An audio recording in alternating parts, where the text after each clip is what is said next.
কাদম্বিনীর মৃত্যুতে উত্তাল বাংলা। পথে নেমে প্রতিবাদে সামিল সব স্তরের মানুষ।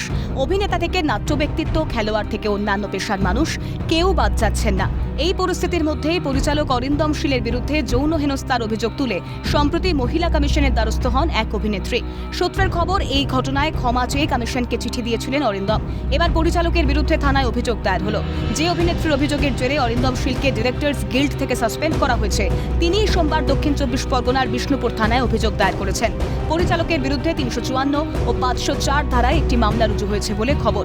পরিচালকের বিরুদ্ধে অশালীন আচরণের অভিযোগ প্রকাশ্যে আসতেই অরিন্দম শীলের বিরুদ্ধে সুর চড়িয়েছেন অভিনেত্রী স্বস্তিকা মুখোপাধ্যায়। 20 বছরের জমা ক্ষোভ উগরে সোশ্যাল মিডিয়ায় পোস্ট করেন অভিনেত্রী।